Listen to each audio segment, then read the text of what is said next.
이건은 내란 수괴인 이 윤석열이 김용현을 데리고 계엄군에 가담한 동조자들에게 내란 및 반역 행위를 군부대를 이용해서 하려고 했던 반역적 행위다.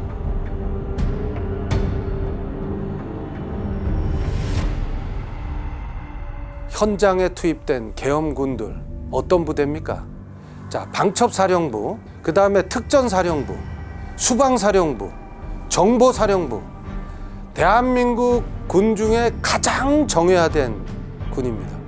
특히 특전사의 707 특수임무단과 그리고 수도권에 있던 1공수, 3공수, 9공수는 대한민국이 아니 전 세계가 보장하는 정예화된 병력입니다. 그리고 수방사의 군사경찰단, 그 중에 그 특수임무대는 굉장히 그 훈련된 부대입니다. 거기에 3호 특수임무대대, 이 인원들이 국민들을 또 국회의원들을 체포하거나 압수하는 그런 역할을 수행했어요.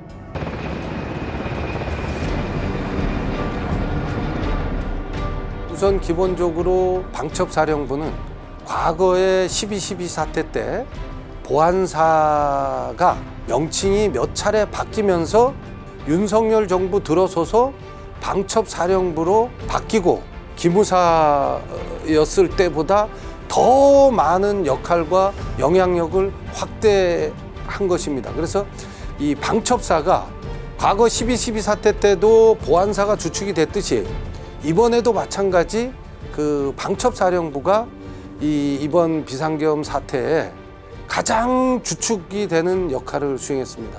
이 방첩사의 본연의 임무는 기본적으로 군 내 군사 보안 업무를 담당하는 부대입니다. 그래서 보안 동향이나 또는 그 국가에 반하는 그런 행위들이 군 내에서 발생하는지를 그 말 그대로 그 역할을 수행하는 부대가 갑자기 국민들을 상대로 이 비상계엄 선포의 가장 핵심적인 역할을 수행하는 곳으로 바뀌어 버렸죠. 특전사는 국민들이 다 알고 있듯이 대한민국 최고의 정예화된 그런 부대이죠. 즉 특수작전을 목적으로 또 대테러 작전을 목적으로 가장 정예화된 인원을 선발해서 고도의 그 훈련 과정을 거쳐서 한 명의 아주 그 뛰어난 전사로 만드는 부대입니다.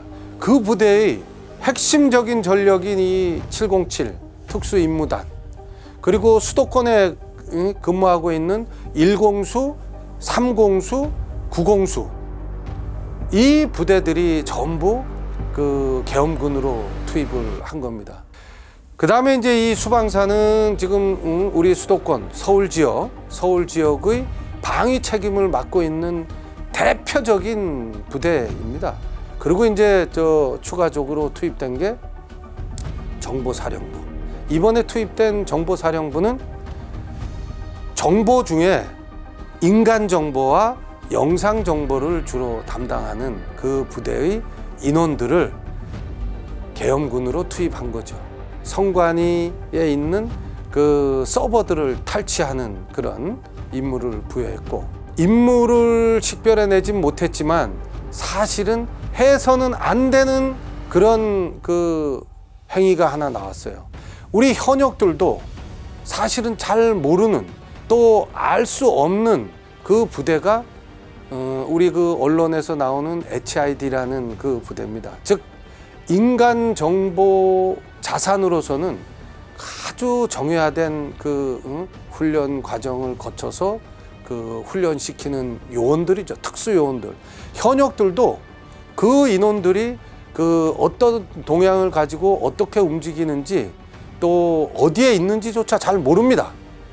근데 그런 그 정말 극비에 해당하는 부대를 계엄군으로 쓰기 위해서 그 지방에서 불러들였다는 것 자체가 이게 개탄할 만한 일입니다.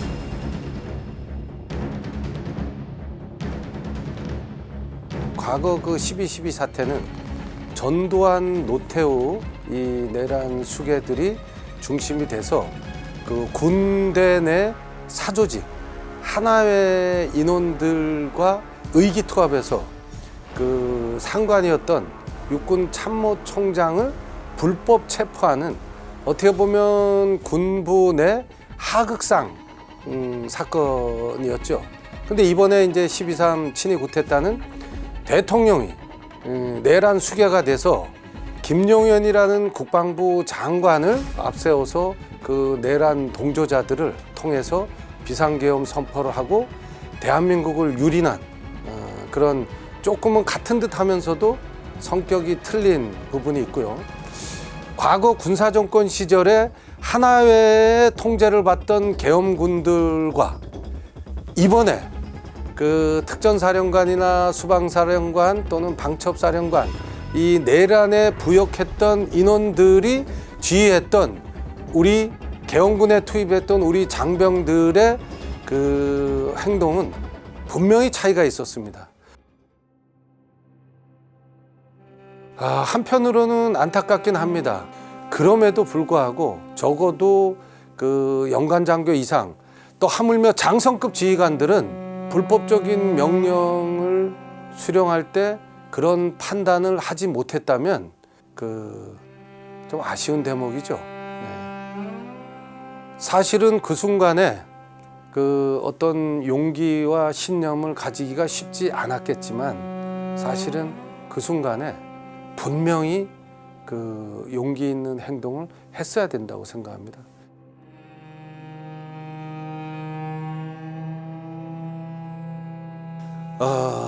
기본적으로 군이라는 것이 이제 상명하복을 가장 중요하게 생각하고, 그리고 이 군 기강을 그 어떤 조직의 그 힘을 발휘하는 대표적인 그 덕목으로 생각하는 집단이면은 분명합니다. 하지만 이때 상급자의 명령이라는 것은 그 적법하고 그 합법적인 명령을 얘기하는 거지, 이번처럼 불법적이고 반헌법적인 명령에 대해서도 수용을 해야 되는 것은 결코 아닙니다. 이번 비상계엄 사태는 계엄 선포의 성립 조건 자체가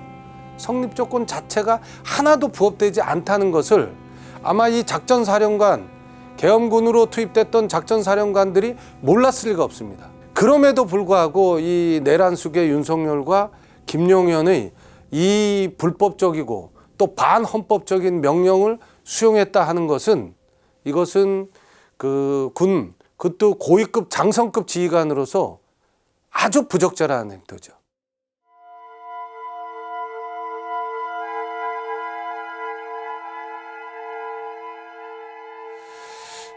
사실 이번 사건 중에 저도 뭐 전화나 문자를 몇 통화 부하들로부터 받았습니다. 이번에 그 계엄군으로 현장에 그 투입했던 그 인원들도 있었고, 지금 많이 불안해합니다.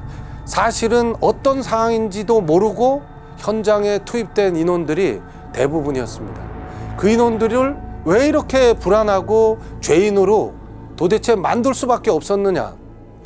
그래서 저는 김용현이나 그 계엄 동조했던 작전 사령관들의 행태에 분노하는 겁니다. 군 본연의 임무를 수행하고 자기 임무에 충실했던 이 말단 그 장병들을 자기들의 그 얄팍한 정략적 이익을 위해서 군을 동원한 이 역사적인 이 죄인들의 더 그래서 분노가 생기는 겁니다. 12.12 사태 이후에 우리 군은 45년 동안 정말 군 본연의 임무를 수행하는 집단으로 국민들의 신뢰와 지지를 얻기 위해서 45년간을 노력해왔습니다. 그런데 이 윤석열, 김용현, 그리고 거기에 동조한 내란 부역자들로 인해서 45년 동안 공들여 쌓아온 이 탑이 하루아침에 무너졌습니다. 이 책임을 그들은 져야 됩니다. 이번 계엄에 부역한 인원들에 대한 엄정한 법적 심판을 통해서 다시는 이와 같은 유사 사례가 발생하지 않도록 제도적, 법적 정비를 빠른 시간 내에 해야 됩니다.